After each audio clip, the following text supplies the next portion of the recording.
as well. So, okay. So Aaron is the workplace developer manager for the Industrial Commons, where he leads efforts to create and sustain worker engagement programs in manufacturing plants interested in shifting to a more democratic culture. He also assists in cooperative development for the Industrial Commons enterprises and employee ownership transition for businesses thinking of selling to their employees.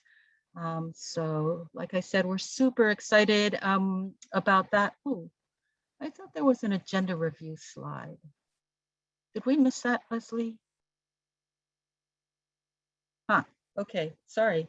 Yeah, just super quick overview, the welcome we've done.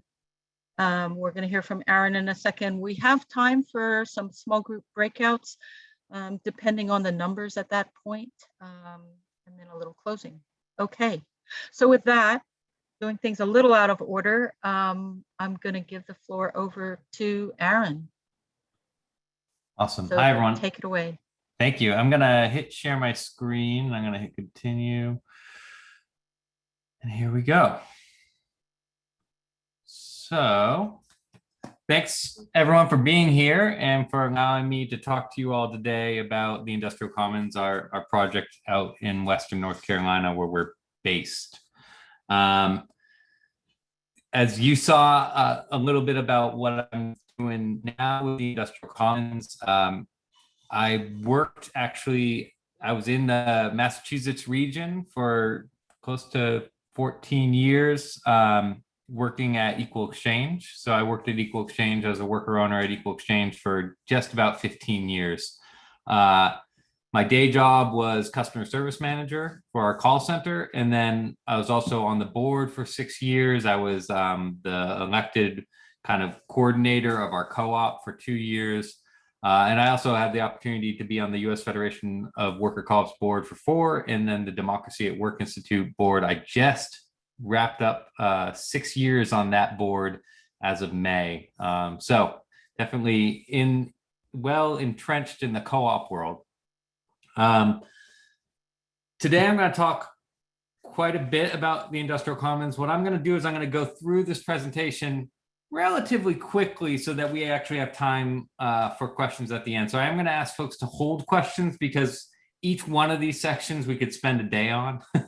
And so it'd be easy to get sidetracked. So hold your questions, write them down, and we'll get to them at the end. And you can put them in the chat and Emily will help kind of curate them for me. So this is our mission, right? Building a diverse middle class based on locally rooted wealth, focusing on ownership and agency. And we do this by building ecosystems that focus again on ownership and agency. I think that's really important because it's in a lot of places, we ourselves are working to develop worker-owned enterprises, but where we can't do that, we're really trying to infuse agency in whatever operation we're working on, right?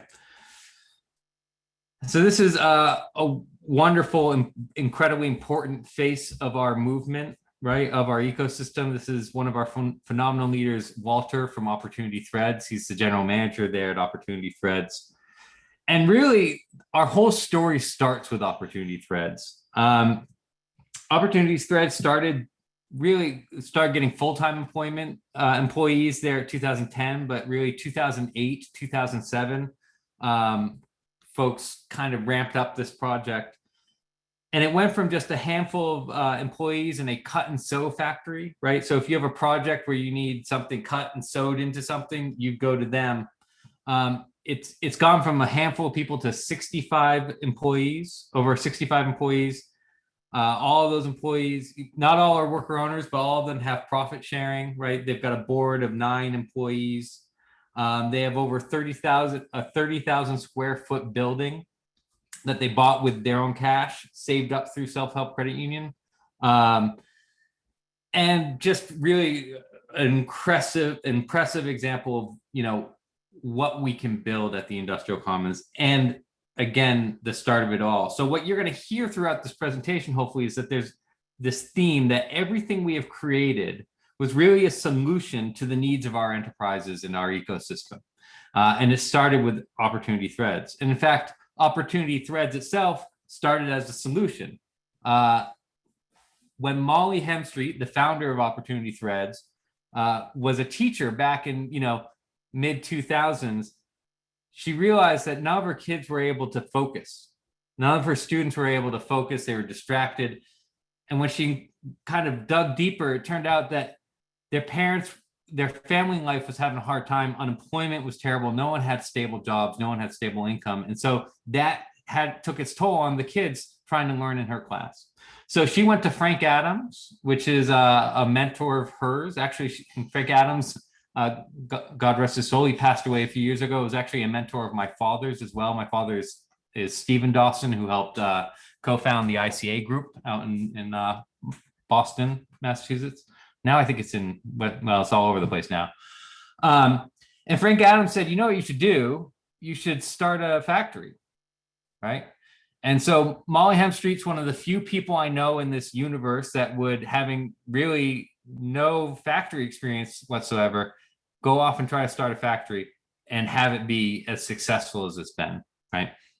So again, Opportunity Threads, the solution Opportunity Threads was solving was the unemployment problem. Oops. Oops. Okay, so I'm going to kind of go into more of the history, the timeline, talk about our enterprises, but first I'm going to start with what we like to call the visual strategic plan, and it kind of gives a good overview of our program areas. So we call each of these 4 quadrants pies, right? Sections of the pie, rather. And so what you see up here in the top half is income generating. Sorry, top half of the pie is income generating. So these are building enterprises and flexible manufacturing networks that are creating profit, revenue. So Good Books, a bookkeeping co-op you'll learn about, Material Return, our recycling co-op. Carolina Textile District is our network of textile factories. So these are all income generating. At the bottom of the pie is really supporting the top half of the pie, right? So this is the part of the ecosystem that builds workforce development and training, right? This is providing capital and infrastructure for our enterprises over here.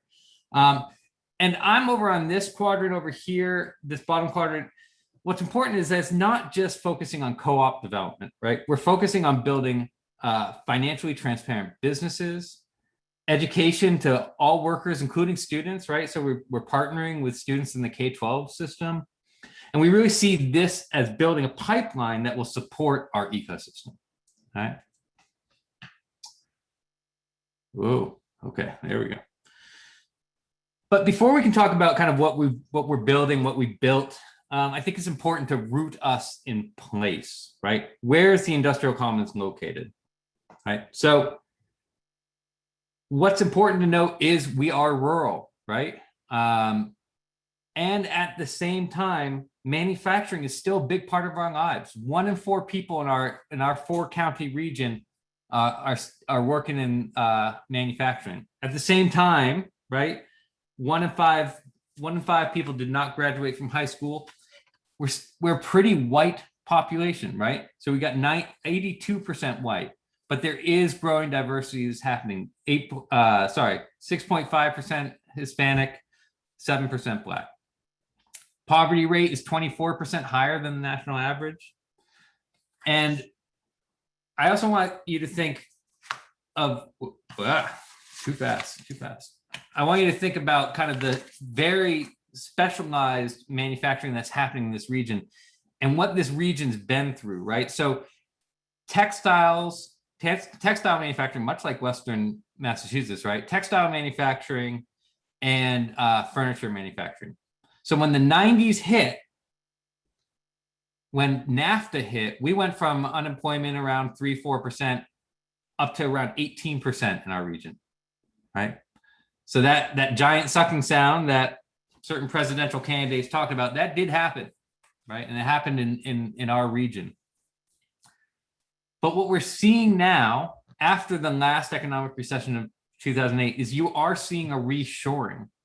So there was enough textile furniture infrastructure left in our region it's making a comeback. We didn't lose that trade. Now, some of the what's coming back is maybe a little bit smaller, a little bit more nimble, lighter manufacturing, but it's still there. Furniture, textile manufacturers. All right. So that's where we are. And again, if you look at this map, right? The last thing I want to note is we have two founders, Molly Hemstreet and Sarah Chester. They're both born and raised here, right? 80% of our staff grew up here. I'm one of the only transplants. And actually, I live in Hillsborough, which is right next to UNC, Chapel Hill, Durham area. So I actually travel 2 hours to get to work. I don't go every day, so I'm working a lot out of my house. But almost 80% of our staff grew up in Western North Carolina. So this is a place-based strategy from those who came here and want their kids to feel good about staying here, right? I think that's really important. It's not some organizer that's coming. This is a homegrown initiative. I think the other really cool thing about this map, right? This is a great map. Is you can see the geography and the industry clusters that make our ecosystem so unique, right? So we really take an industry perspective and a regional perspective, right? And we layer them on top of each other. So when we talk about ecosystem, this is visually what it represents. These are both the demand in terms of the blue dots, okay? And the producers in terms of the red dots. So you can see what we're talking about when we talk about an industry cluster, but also that is in a centralized region. And now we talk a lot about ecosystems. What is important, especially in rural areas, is that we think about what we can buy, what we can build, and what we can leverage, all right? So we borrowed this schematic from the Democracy Collaborative that was talking about a democratic ecosystem in England. So we kind of borrowed that, we worked it a little. But when you look at it, of course, it's important for us to think about what's not in our ecosystem, right? That we need to create. But we also need to look at what's already in our ecosystem that we need to lift up and build deeper connections. So you can see some of the things that we built, but you can also see some of the things that are really important to leverage. So we built, this is material return. This is our recycling co-op, right? This is collection. This is our collective brand of textile products. But you can also see in there K-12 education system. We have a really powerful North Carolina School of Science and Math based in Durham that's opening up a second location in Morganton, North Carolina, where we're headquartered. We have deep relationships with our credit unions. Self-help credit union is a tremendous and powerful progressive credit union in our area, right? We even have local government, which, just the note, is pretty much Republican, but they're very supportive of our work. And then, of course, we have other manufacturers, which may down the road become employee owned, but right now they're traditional manufacturers. For instance, though, I have worked with at least three manufacturers that may someday become employee owned. That's on their radar. But even if they're not currently employee owned, they can still be good stewards for supporting workers and demonstrate what good work in our community looks like, right? Of course, we do all of this work rooted in these core values. It's the foundation from which we build from, all right? So let's talk a little bit about the journey, right? Where it all began is Opportunity Threads. This is their logo, right? From there, it went to the Carolina Textile District, which we're going to talk a little bit more in depth, but the note on the history there is that it's essentially a partnership between the Burke Development Incorporated, which is a traditional development organization, Manufacturing Solutions Center, acronym is MSC, which is a traditional R&D facility that's tied to NC State, and then Opportunity Threads. So when we think about what are the solutions that we're trying to solve, what was happening, right? We started because we needed intake to bring clients who are wanting manufacturing in the US. So people were coming to Opportunity Threads and saying, hey, can you sew my curtain? Or can you sew this towel pattern? Or cut this towel pattern? And Opportunity Threads was at capacity. They couldn't take that work, but they didn't want to just say no, go somewhere else. because they know there's so many other small to medium-sized textile manufacturers in our region. So we want to keep this work in our region, even if it's not going to our own enterprise. So that's where Carolina Textile District came from, right? They created literally a network of small to medium-sized textile companies in the Carolina region, right? From there, we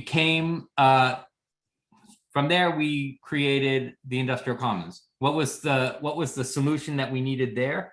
Well, frankly, the Appalachian Regional Commission said, we want to fund more projects like the incredibly successful projects you've already done, but we want to fund something that is an independent entity. So we don't want it to be tied to local or state government. We don't want it to be tied to a university. We want it to be its own thing. So we created a 501c3 called the Industrial Commons. Ironically, again, we started as a hub to kind of take this money to do good work with it. It wasn't until after it really was formed that we fully understood the full scope and potential of what we had in this amazing nonprofit form. All right. So after that, right, and actually a great example of this is of how we were able to use this nonprofit. We had Opportunity Threads paying tens of thousands of dollars to have someone come and pick up their textile waste, bring it to Texas to sort it and aggregate it, to ship it back up to the recycling facility in North Carolina, right? And so Molly said, I think we could fill that gap, right? Keep it local and create good jobs in our area. So we'll talk a little bit more about material return in a minute. But that's what material return does, is picks up textile waste and aggregates it. And then finally, just another example, there are tons of examples, but just this page, we had all of our enterprises that we're starting are needing bookkeeping. Rather than just hire a finance person, we actually decided to start a bookkeeping co-op that would help not only our enterprises, but other small, medium-sized enterprises in our region. It's a bilingual bookkeeping co-op, so it can, it can help a diverse range of small to medium-sized businesses in our area. So that's just kind of a quick kind of connect the dots. I am going to talk about, these are kind of all of our projects, work areas, organizations. I'm going to try to touch on all of them briefly. All right, I promise. And then we'll have time for questions. So first, we're going to start in my quadrant. This is my coworker, Tia. She helps co-lead this project called Work and Burke. This actually came from our co-founder, Sarah, when she actually worked at Burke Development Incorporated, BDI, that I was talking about, and she helped run this program. All right. So, sorry, I went too far. Work and Burke focuses on middle and high school students. It's a marketing and it's both a marketing campaign and a grassroots initiative to inform students and their parents about both education and career opportunities in our community. Programs include videos, social media, workplace tours, camps, career days, job fairs, and other events. And the goals are really to decrease the negative job perception and increase the number of students pursuing post-secondary education. Entire program is run in partnership with our public school systems and our local community college, and of course with Burke Development Incorporated. And through that program, we're also able to educate young people about circular economy, solidarity economy, worker ownership, right? These students are visiting Material Return. They also visit Opportunity Threads, which is the largest, one of the largest worker co-ops in our region, right?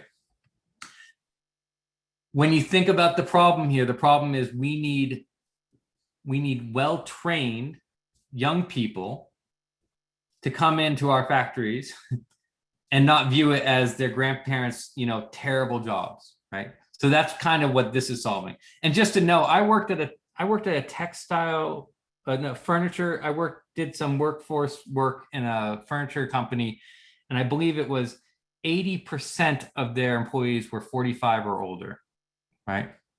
So aging out is a huge concern right now. These are some of the outcomes. I'll leave it there for 1 second. And I'm going to hop to the next program. That's my program, the workforce development side. Right, you can see this mission here down below. I think the broad goal here is really important. The most important part of this work, really, this is my mission statement, right? The most important part of this work is to make people's working lives meaningful by bringing meaning to their lives through the work that they do, right? That's what we're trying to do. That is my goal in life, right?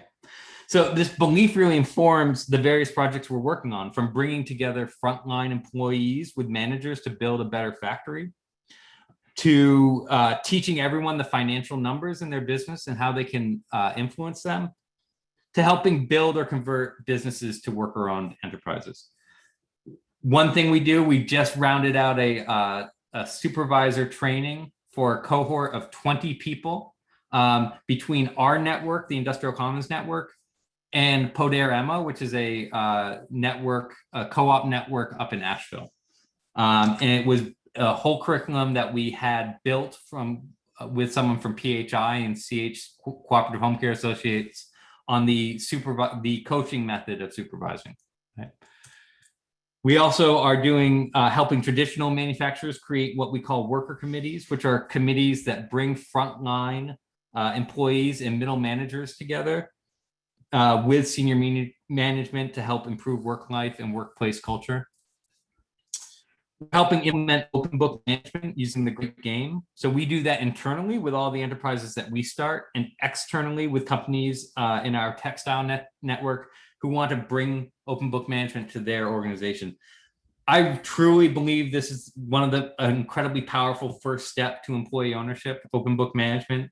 When workers understand the financials, sharing the rewards, they start thinking like owners. It's easy to get everyone, including the owners, to help start seeing those employees as actual owners, right? And then finally, we're working on co-ops, ESOPs, and conversions. So we develop co-op enterprises. We're currently at 3. We're working on more worker-owned co-ops. We have other types of enterprises. We have organized gatherings. We've organized gatherings with our local ESOPs, and we're starting to do more with conversions. We're actually currently partnering with Cooperative Development, CDI, and Rob Brown from Maine to help us on potentially 2 conversions. It's been wonderful to work with Rob at CDI, to have someone with experience in conversions in rural places is just such a wonderful resource, right? Because a small business in a rural location is incredibly valuable, no matter how big it is, right? You lose one small manufacturer or one small retail operation, that can be detrimental. So working with Rob has been great. Okay. These are some outcomes. Again, I'm not gonna talk about, just kind of quickly show that. And then I'm gonna move on. Talk about the Carolina Textile District, right? This is from a gathering we had at Suga, which is a textile manufacturer. A lot of young folks deeply engaged in the work in all aspects of the company. So what Carolina Textile District does on top of the intake coordination work is focused on education support, both for new and established companies, while serving as a connector between, just looking at the time, great, between textile businesses in our region. Over the past 2 years, we've been also steadily growing our industrial sewing program to teach new sewists and build our workforce. Sewers are incredibly hard to come by. They're incredibly hard to keep. In some companies, you're having like 60% turnover for, or 40% retention for sewists. At Opportunity Threads, which is a cut and sew factory, they have 90% retention. Actually, no, it's like 99%. It's obscene how few people have left opportunity threads in the last 10 years. So we need more sewers. And the note is we have a rich textile history in North Carolina, but craftsmanship is often overshadowed by poor public opinion. It's changed over the years, and it now can be a good place for meaningful work. That's part of what the Carolina Textile District is about, is gathering those good places to work, right? And so we want to help train a new generation, as well as help create a dynamic textile industry that supports its workers and the multicultural landscape we now live in.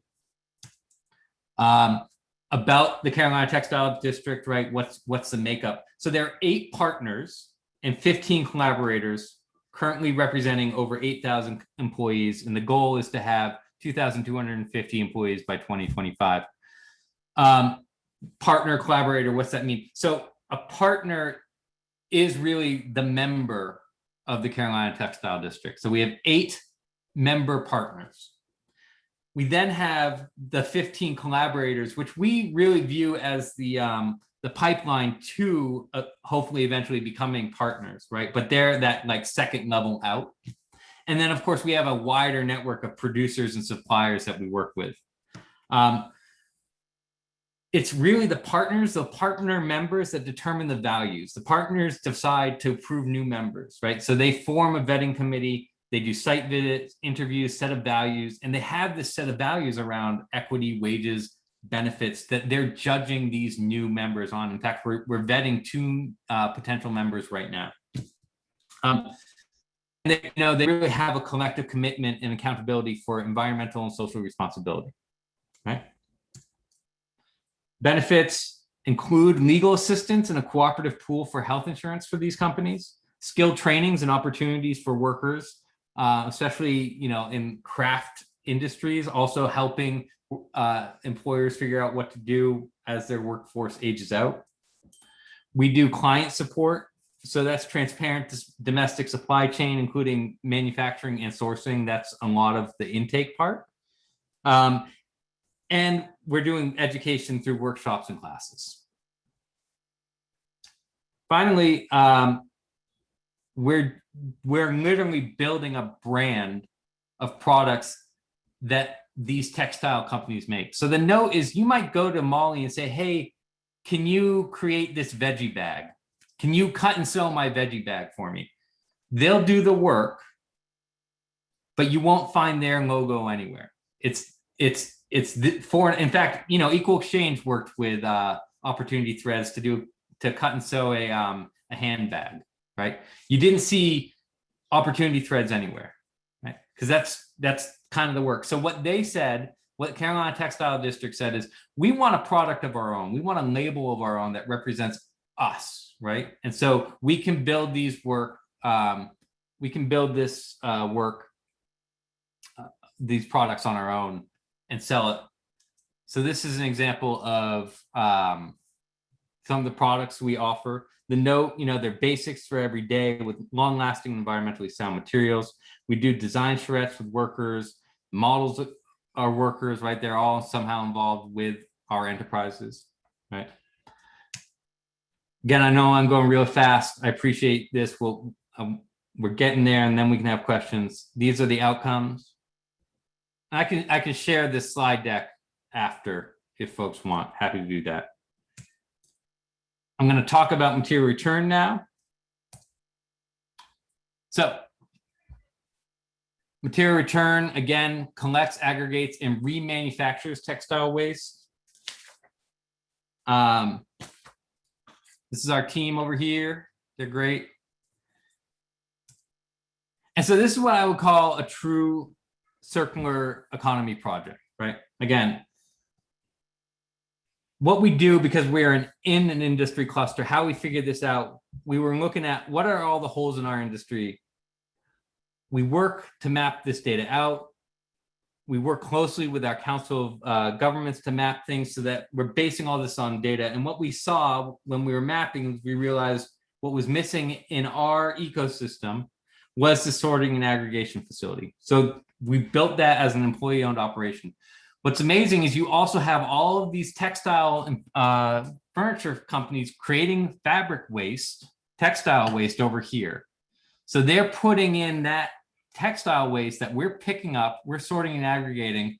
And my buddy Bob, I just talked to him at 3 o'clock today, just putting the final touches on the yarn processing machine, right? That he spent about a year researching and developing, that takes the waste from these textile factories and is turning it into a raw material that's going to be built, turned into yarn that can then be sold back. And if you're a member, you get a discounted price on that raw yarn or fabric to then go back in your products, right?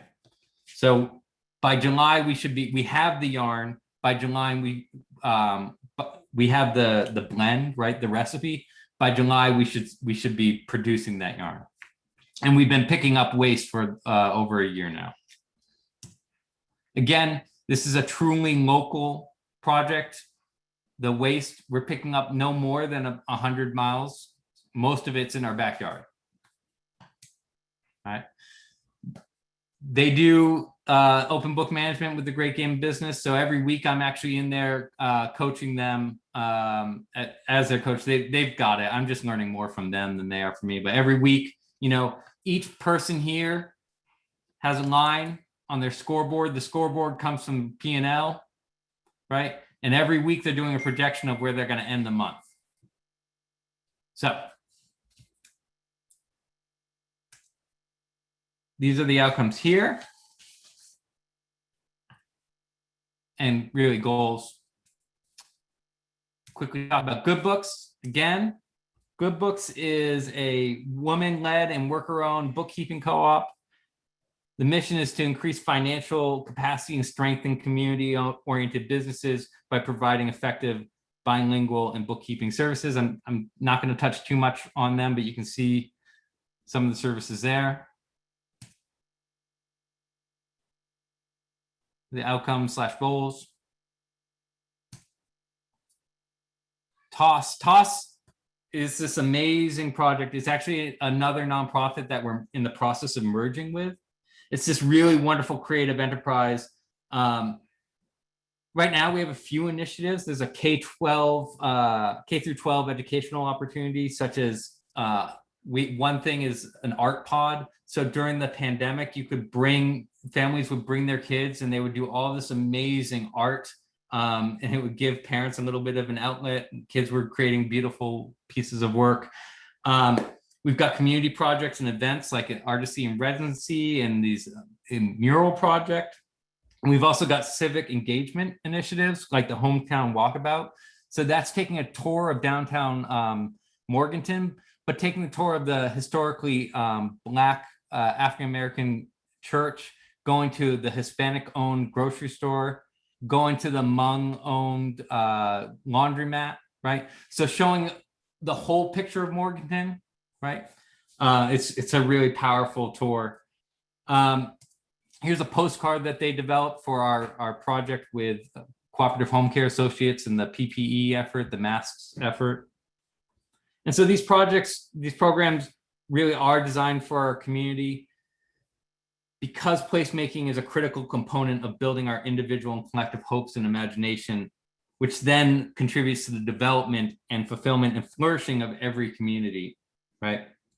And so what I love about TOSS is how it is just this amazing marriage between art and industry, right? And so what is so cool about TOSS is that art space that we're talking about, that's in the corner of our warehouse space in our headquarters. Our headquarters is 100,000 square foot building that material return is located in. So we've got textile waste everywhere that we're recycling.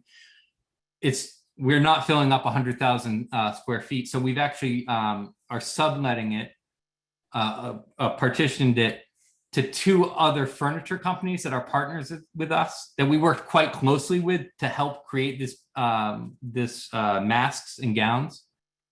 So it's just this really beautiful example. Our headquarters is just this beautiful example of just kind of like the world we're in. We're in a textile manufacturing world. We've got textile manufacturing and furniture manufacturing partners. And in this corner, you've got this beautiful art space. If you ever get a chance to visit, you need to just stand there and just take in that this is art, this is community, this is industry, and they're all intertwined, right? They're all found in one space. It really, I mean, the first time I stood in there and just kind of took it in, it was quite breathtaking. So these are the outcomes here.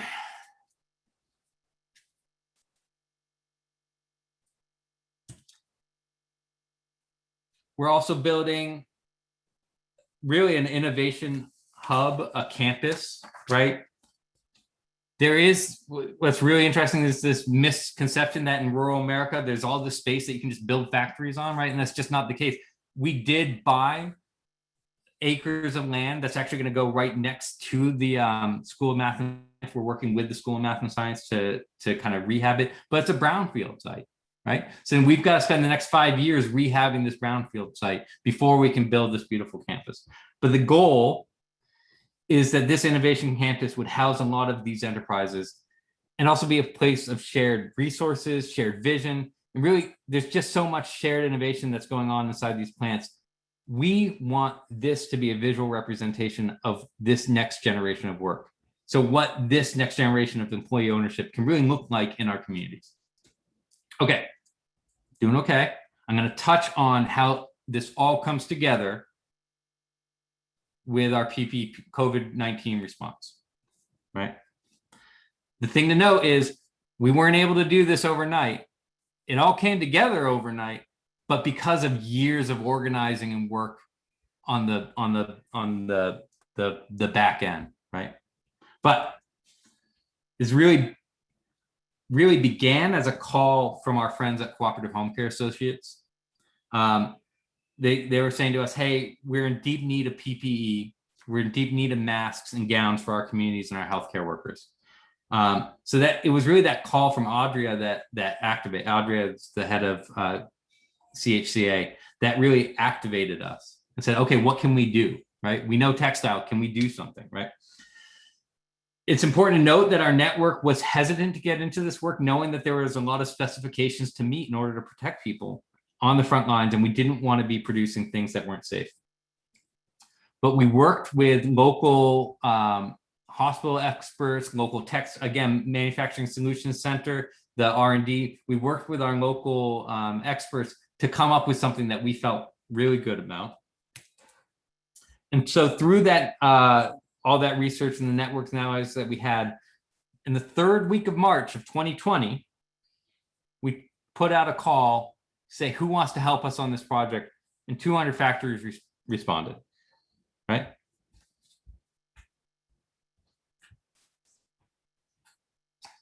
So going back to that map of ours, right? If you think of the original map with the blue and red dots, right? And I think it was the blue dots were the producers. That's really this map. That's where these producers of textile, of masking gowns came from. So what we did is we researched, we bought the raw material fabric, in part with a great grant from I think the Appalachian Regional Commission, hundreds of thousands of yards of material. We cut it, we sent it to these factories. These factories cut it down into mask size or gown size, sewed it together, put straps on it, elastics on it, sent it back to us, right? And we paid them. We paid them for that work. So in the end, we ended up having 60 manufacturers across 2 cohorts, making over 500,000 gowns and face masks. These products went all over to hospitals, school systems, covering communities, often the ones most in need, but also helping keep the companies that were cutting and sewing this into masks open, right? You can, I'll try to make sure we get a video out. It's a 10-minute kind of mini documentary on our effort, but you can hear a lot of the testimony of companies that were just able to keep their doors open because they were participating in this work. I think I want to note here, 500,000. We had, within 4 weeks of putting the call out, we had probably made around 100,000 face masks and gowns, right? Within 4 weeks, we had activated this network and we're producing hundreds of thousands. We were producing, by the 4th week, we were producing 40,000 masks a week, right? Again, none of that could have happened without the years of organizing and building and trust with these companies, right? And so I guess lastly, it's just amazing. It's just really amazing to hear these companies, these manufacturing companies say that the only reason why we're open today is because we were doing that work, right? We were doing the sewing of the mask.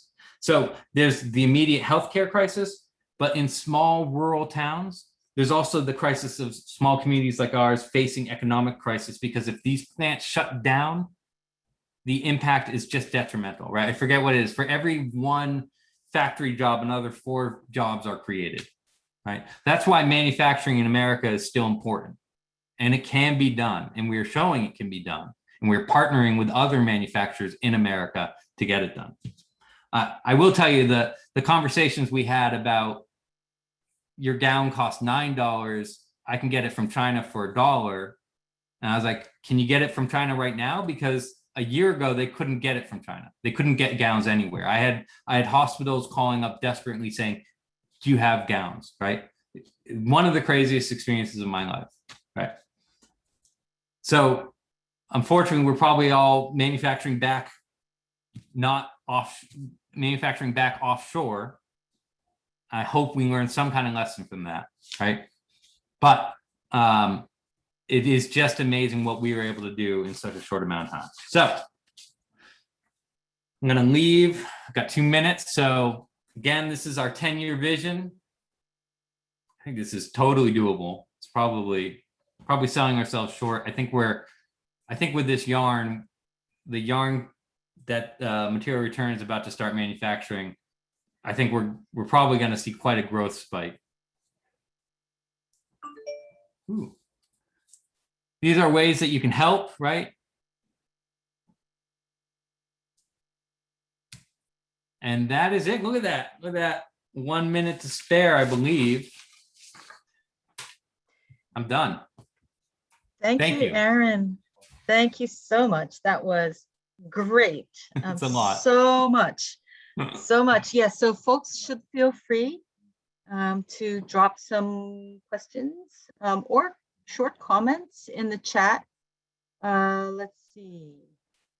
I did see there was one wanting a little bit more information about the great game of business. I'm going to give you 3. Yes. A second one is, how strong is the pipeline from the Work in Burke program? Like, have you actually seen young people apply for and maybe get jobs in your businesses and co-ops? And the third, let's see. Do you find people want to build cooperative or small businesses more? And how do you teach people about the benefit of co-ops over self-employment in private business? Okay, let's maybe go backwards. Do you find people who want to build cooperatives or small businesses more? What's really interesting that we've got such a, what I love about the Industrial Commons, when I heard Molly speak 5 years ago now, I was in Boston at a small gathering of co-op developers. And I was literally, as she was speaking, I was Googling what jobs could I get in North Carolina if my wife's an educator. She ended up getting a job at UNC, but I'm literally Googling what universities are in North Carolina so I could work for Molly, right? What I love about it is one of the few regions that I know of in America with manufacturing, with visionary leadership, with this willing to collaborate and partner, that I say this could be Emilia Romagna. This could be Mondragon in 10 years, 20 years time, right? And so one of the really neat things that we're seeing is we're seeing people who are co-owners in these traditional furniture factories saying, my partner runs a food manufacturing company. We want to convert it to employee ownership. Or we really need a training facility because we need younger people to know how to work in the furniture, to build furniture. We would like to fund you to create an employee-owned furniture factory education center, right? So what's to me is really interesting is you're actually seeing people with a fair amount of capital in our region that are beginning to show interest in co-ops, right? And I think what's great about this small town is like, are we on different sides of the aisle? Absolutely, right? But we see each other, again, I'm not there, but Molly's at her son's soccer game and sees the owner of this furniture company and goes over to talk to him, right? So you can't avoid, we are part of a community. And so, yes, I would say the community is starting to get interested in it. They are starting to see kind of like the real creative benefit to being employee owned. I think there's a second part of that question. Oh, how do you teach people about the benefit of co-op? I mean, right now, again, I just say Opportunity Threads, a cut and sew factory, has 99% retention.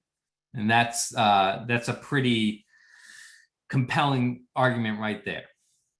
We're still young though. I mean, Opportunity Threads is not young. It's 10 years, it's proven, it's healthy. Again, they bought a 30,000 square foot building with cash, right? So our other enterprises are young. So I think we still have a little bit to prove, but we have a pretty good proven track record with Opportunity Threads. I think as we grow more, I think people are going to continue to see the real opportunities there. So the second one was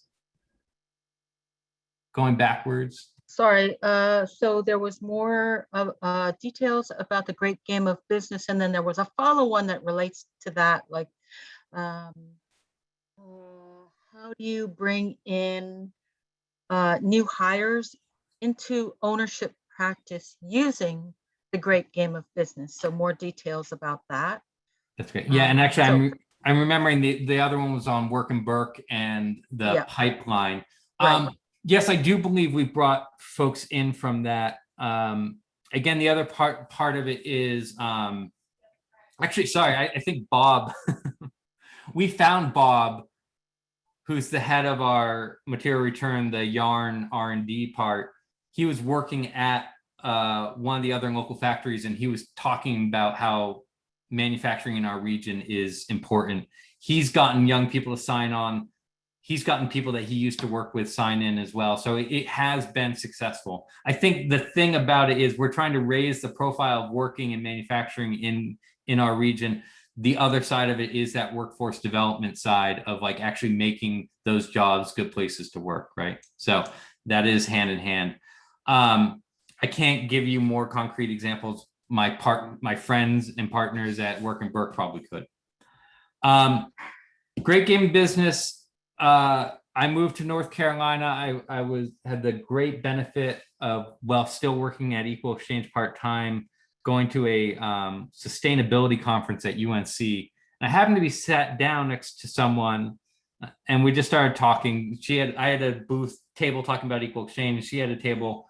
I said, "What do you do? Or what's your name?" She's like, "Ann Claire Broughton." I was like, "What do you do?" And she's like, "Oh, I work in employee ownership." I was like, "Oh, I've worked in employee ownership for 15 years." So we got to talking. We went out to lunch a little bit later, and she said, "Have you heard of this book, The Great Game Business?" I said, "No." She's like, "Well, I'm a great game business coach. You should read it." And I read it, and I said, if I had read this book 15 years ago, I would have done things at Equal Exchange a lot differently. All right. So what Great Game of Business does is show you how you in your job impact the income statement. And so what I tell, so my friends at Material Return go over their scoreboard, their P&L every week. And I tell them, these guys, one of them's in his mid-20s, started working here just over a year ago. I said, you know more about your profit and loss statement than I think most small business owners do after 20 years. right? Every single person on the line knows their P&L. And so that to me is just incredibly empowering. There's this, I can't remember the guy who said it, right? Money flows from those who do not understand it to those who do. So one of my jobs at the Industrial Commons is to understand, to make sure that everyone that works in an enterprise associated with the Industrial Commons understands how money flows. So it's flowing in the right direction. I am not, I mean, I really thought I was gonna, when I was in college, I really thought I was gonna be an organizer. I did not, I just want to be clear, I am not like a cold-hearted capitalist here. It is incredibly empowering, especially after 15 years of at Equal Exchange, where we saw the financials all the time. It was like open book, but I didn't understand how I can impact it. It's incredibly empowering to learn how to impact it. So the second part, about that question of the great game of business, how does it, how do you bring new hires into sort of an ownership role and sort of culture using great game of business? Yeah, I mean, I think it's, again, that's why I wish I had it at Equal Exchange. It is just so much easier to get folks to understand what being an owner is when they understand how they affect the P&L, right? When they understand that, sure, you're buying twine 5 times a year at $100 a pop, but if you could find twine for $80 a pop, that $80, that $20 savings every time is $100. That $100 is going straight to the bottom line. One of the greatest tricks I ever heard was, if you've got a 5% profitability, right, and you save $20, how much in sales is that worth? Right. So this is a trick I learned from the Great Game of Business. So $20 divided by 0.05, that's $400 in sales. So if you blow something, if you like throw out a $20, binding piece, or you over a month cut string a little bit longer than you should, and you end up blowing $20, that's $400 in sales that you've just wasted, right? Those are the kind of things that you learn. And I just feel like when you know how, as an owner, you can affect the profits or the loss, you will really feel ownership in a very different way. Again, I am a governance geek. I am someone who believes in, really making sure people understand what their power is as a worker owner. But there's just something bottom line compelling about, as an owner, understanding how the financials work. So yeah. And there's a book called The Great Game of Business. You can buy that and read it. Right? I would highly recommend people who want to learn more to buy that book. It's worth reading. Great. So I think I'm just going to call it there. I think we have few enough people that instead of small group breakouts, I think we'll stay together and just have a conversation. We'll switch over to a conversation about what are the lessons that we might pull out, and what's the potential to build on some of those lessons locally. But if we stay in one big group, I think we have more time for Q&A. So we could go maybe another 5 to 10 minutes, 10 minutes at the most. So here are the next 3. So one is, do you think this will work in an urban area? 2 is, how do you encourage demand for local goods that are more expensive than foreign. So you touched on that, but maybe a little bit more thought about that. And then the third question is, how does the net margin on products in your businesses compare to the net margins on regular businesses? Yeah, that's great. I should be writing these down. That's what I should do. That's okay. I can always remind you. Yeah. Again, the net margin one, so, the honest truth is with material return, we're still in the startup phase. We've just sunk a ton of money on equipment. I know that doesn't hit the P&L, but we're basically, have the benefit of being grant funded. The goal for material return is to not be reliant on grants, right? To be independently. We're not there yet. It's still only been a year, and you can't make money in recycling alone. You can't make money in just picking up waste.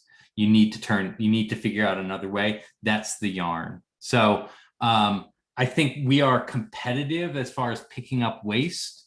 It's really interesting when you try to pick up waste, when people are willing to pay you $10, a pound or whatever.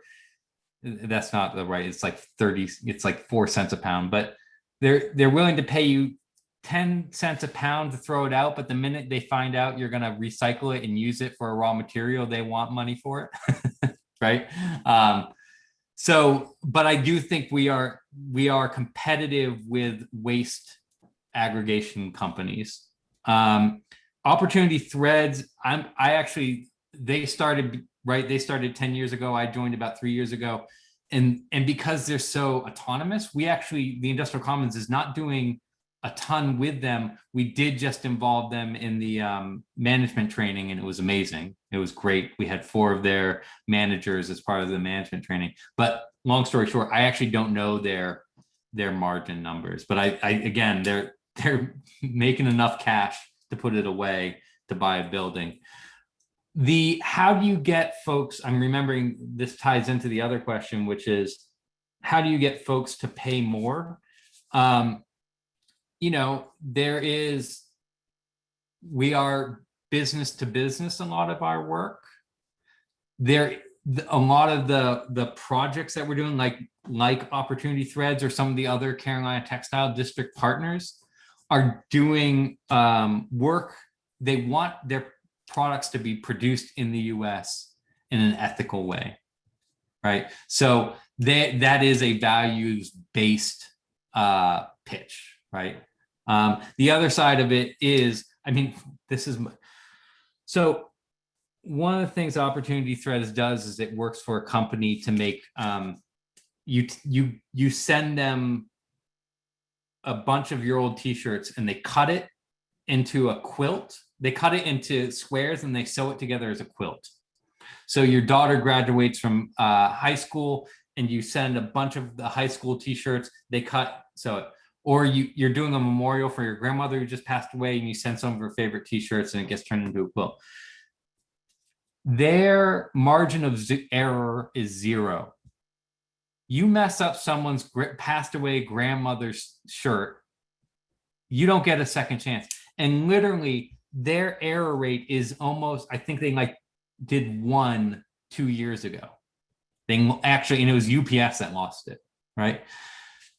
Their quality is above anything I've ever heard of, right? So I think that's the quality of the service that you're getting is better, right? Yeah. And there was a third question, maybe? The third one was a question about, do you think this would work in an urban area? And I'm going to slip one more in, Sure. It's the last one, which is how are you getting the seed money? And is it the kind of thing where people, the capital raise is small enough that people are just pooling their money? Sorry, what was the second part? Can people just pool their own money and have enough capital to start up? Okay. That one I may not be able to answer, but the funding. Yeah, CCHD, who is on this call, is the patron saint to, I think, many wonderful co-op movements. Equal Exchange worked a lot with them, right? I think Equal Exchange got its founding from also some Catholic nuns as well. So that funding was really a big seed to our work and an ongoing seed to our work. So I can't pay tribute enough to CCHD. CCHG. Again, Appalachian Regional Commission, ARC, has been a big funder of ours. So that's the kind of like North Carolina region, Appalachian region funder. The Beister Institute really came through on this recent mask project, or Marianne Beister. And then we were fortunate to win the Chan Zuckerberg Prize, Innovation Prize, that happened 2 years ago. So that funded us for 2 years. So it's been large funding though. I mean, it's been, you know, $500,000 to $1 million in funding. Usually I think around $500,000 in funding to these great projects. Again, the goal is to build profitable industries that can be that can help us kind of not be where I think we're always going to use grant money in a way to build more amazing initiatives, but the goal is to not be grant dependent. And I think what you end up doing is you're figuring out ways that you're providing services to these co-ops so that they're still part of the network, and there's, you know, money flowing in the right directions. Sorry, I'm getting off. I want to touch on the urban area really quickly, which is, again, going back to that industry cluster map.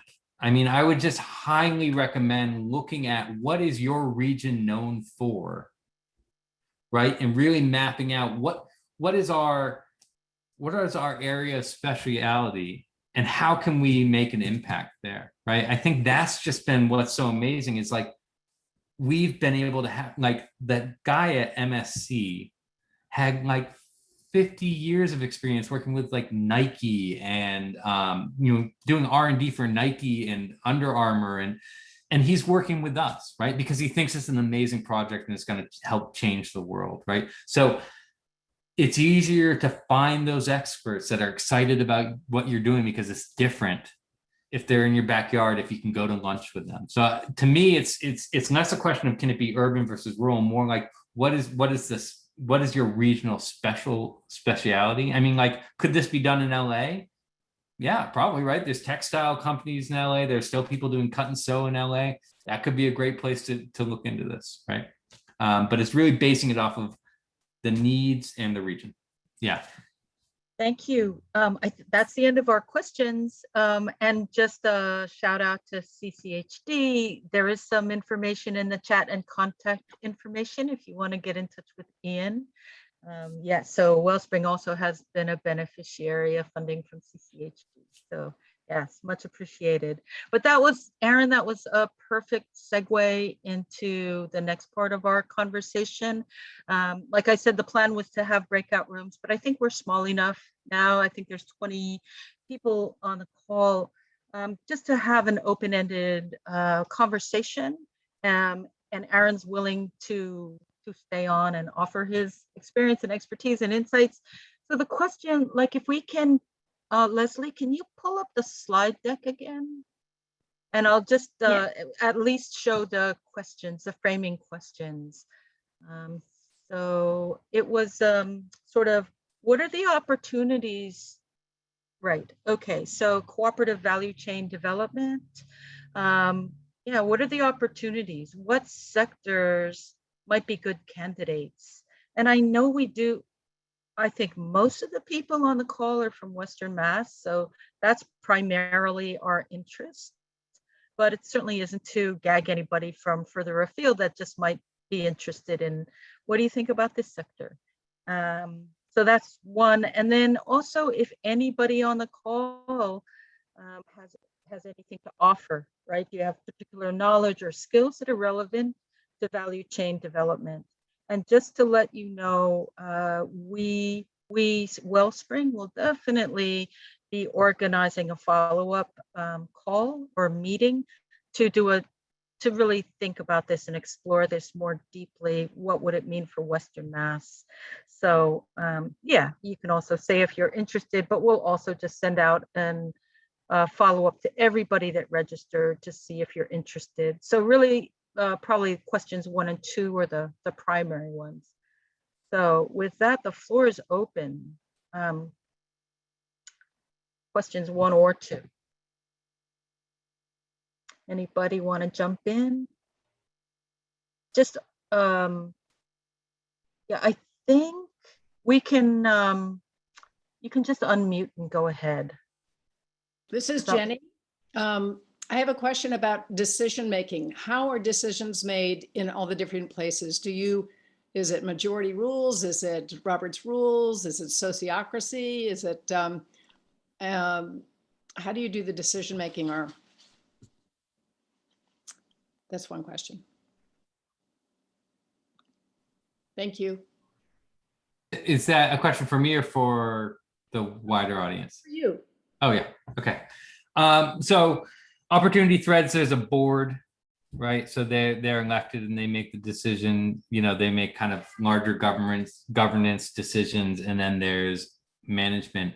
I'll be quite honest, you know, our other enterprises are very small. So we're in kind of startup world, right? Where it's kind of like, you want something, you go for it. The executive directors, which do exist, Molly and Sarah, may or may not be, you know, may say, oh, I'm not sure we can do that right now. But I would say in the startup realm, initiative is rewarded, but that is not, I'm a structuralist at heart. So that makes me scared. So Molly and I are working with a few of representatives from the various enterprises to really map out, really take the actually ownership associates decision matrix that Chris Mackin actually worked to help develop for Equal Exchange. So we're kind of taking that model and then identifying, okay, what who makes what decisions. So we're not there yet. Again, we're still so new on that side of things. Yeah. Thank you. And can I recommend that we stop the slide share and so people can see each other, especially in the conversation? Would that make sense? Yep, if people have a sense of those 2 questions. So we wanted to ask a question. I mean, we could just continue the Q&A with Aaron, but we also wanted to try to dig into, is there an opportunity to do something similar to build on this model, sectoral development, cooperative development in Western Mass, maybe Massachusetts? Oh, the questions are now in the chat too. Anybody have any thoughts? Go ahead, Nathan. Oh, hi. Yeah, this is Nathan. Been a regular member of Wellspring for a little bit, and I recently joined, an open group called the Western Mass Regenerative Food System. So it's a group of farmers and mostly farmers, but you got some people more in the processing space and maybe a few in the retail space, and some farmers who do both retail and production. And I think, so the one interesting possibility, so this region, and we talk about Pioneer Valley specifically, and I think even Berkshire County, but so you got 4 counties in Western Mass, and I think all of them are very heavily overrepresented in terms of number of farmers compared to the national average. The percentage of people who work in farming is very high, but not meat production, mostly vegetable and fruit production. So one idea that's been kind of floating in these different groups is can we create a more of a integrated vertical supply chain with regional branding, and can you also do more value add operation? We have a few farms that do value add operations, but they're kind of on their own, and it costs them a lot of capital, and they tend to produce very high end products that's not like daily thing you get. So I think the 2 questions that came out of this group right now that's floating around is, what does it mean to be regenerative? Because that's the focus of this particular group. And second aspect is, yeah, can you cooperative create some kind of regional cooperative supply chain built around, retail or processing? So I think that's an idea right now. Thanks, Nathan. I um, Go ahead, Adriana. okay. Thank you. I just going to a little bit on the question of what sectors might be good and conditions we may have in the region, I think, probably if we can think about two kind of principles, right? Focusing on purpose versus profits. And then in the idea of if it's not reusable, it's not worth producing it, right? If we cannot recycle it or reuse it some way, it's not worth making it.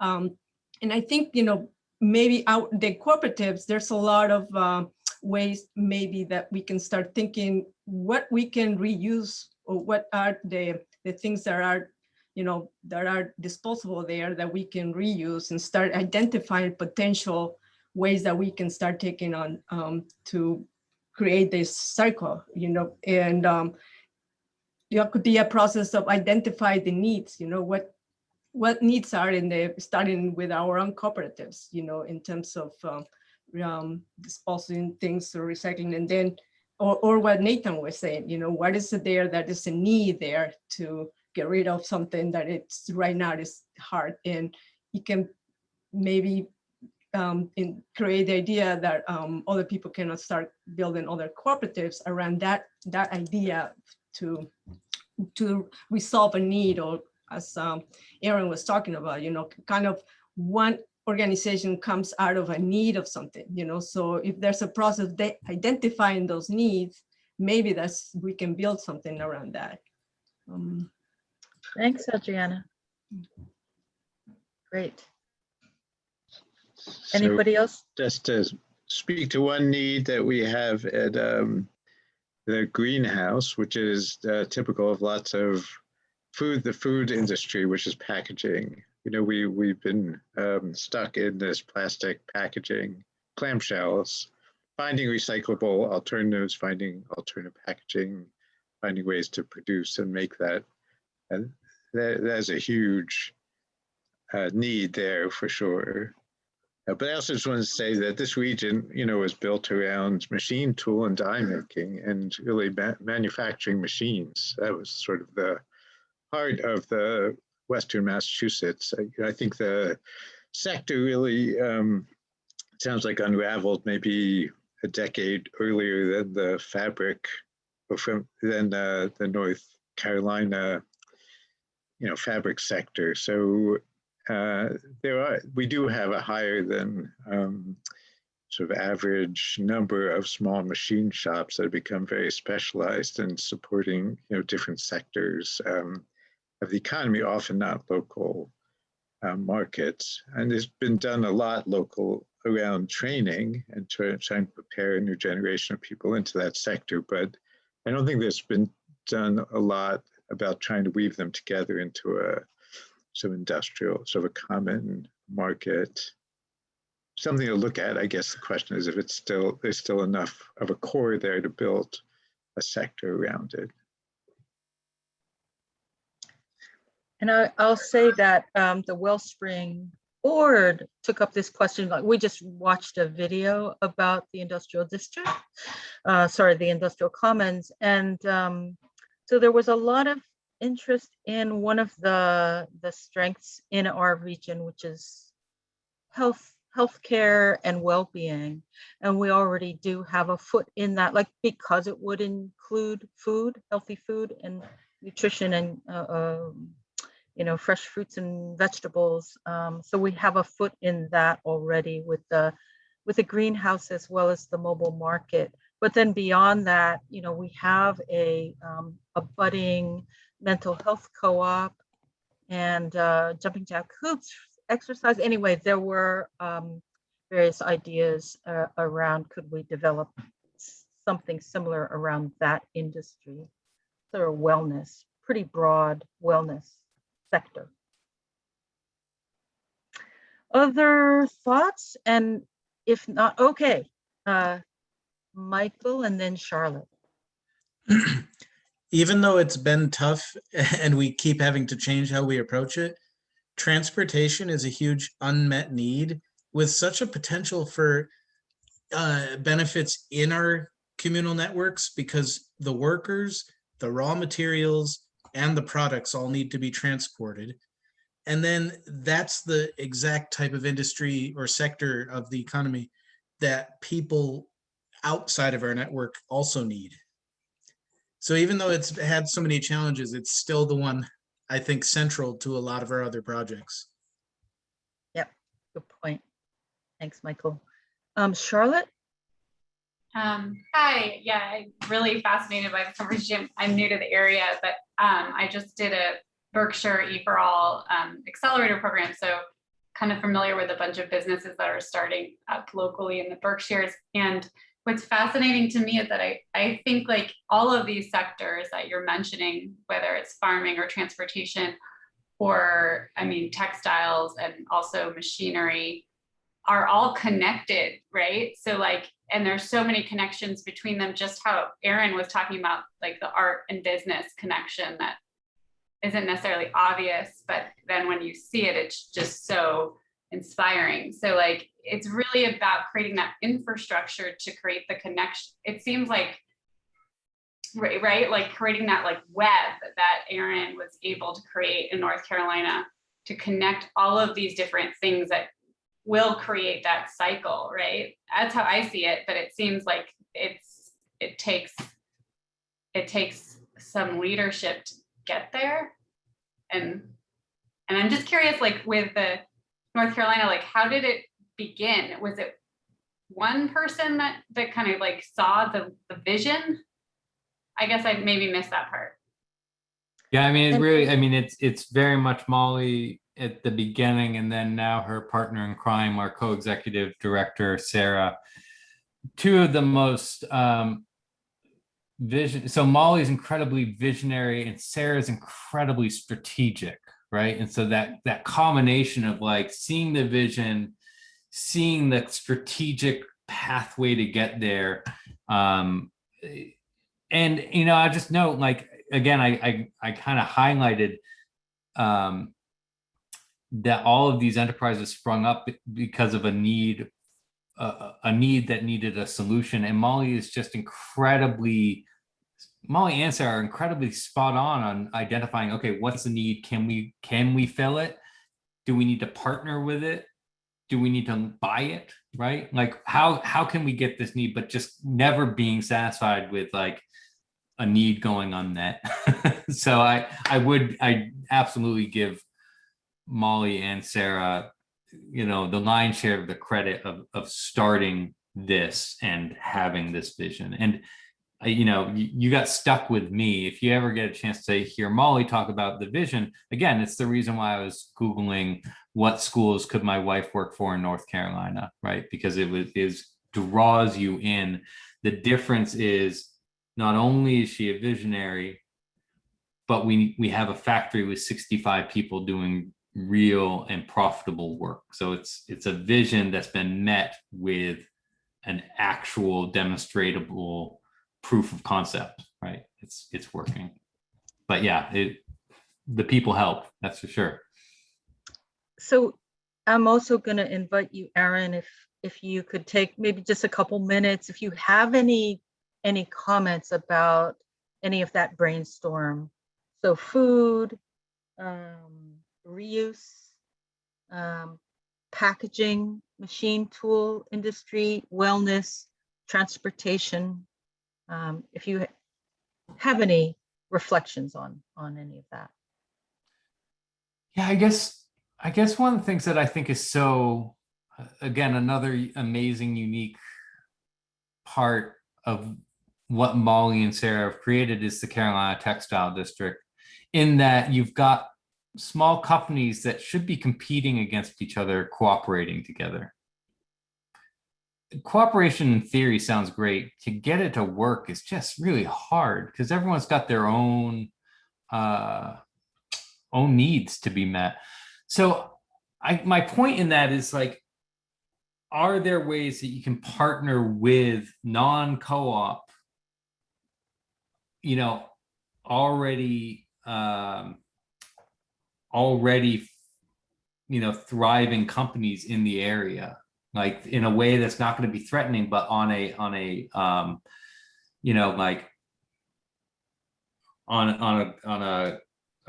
agreed upon shared need, right? So like, what is there, you know, is there like a farmer's market network that you can join, right? Is there, is there a group of small companies that need health insurance that you could work on solving that problem? So like, what are real ways that you can create a bond with, again, not with some traditional companies that may be able to help in that partnership? Yeah. Great. Thank you so much. We're going to just wrap up now. So I don't know if people want to just give Aaron a big round of applause and thank you and appreciation. Yeah. Anything in the comment that you want to add? Any thank yous? And with that, we're going to close out. Kristen is going to close us out. And Leslie, if you can just load up, I think the last slide. So Kristen, it's yours to close us out. Well, thanks, Erin, and everybody who joined us. It's been a great workshop. We really appreciate feedback. And so if you have any comments or appreciations, please type them in the chat and we'll copy that.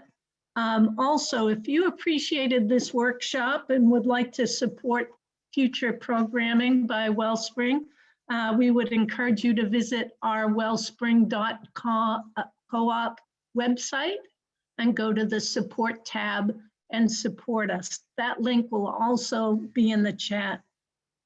Again, thank you all for coming. We hope you are inspired by the Industrial Commons of North Carolina and Erin, and we hope to talk soon about how we can convert some of this inspiration into action in our own region. So thank you. Please put your stuff in the chat and have a good evening.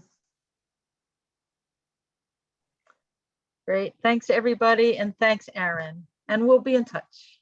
Yeah. Great. Thanks so much.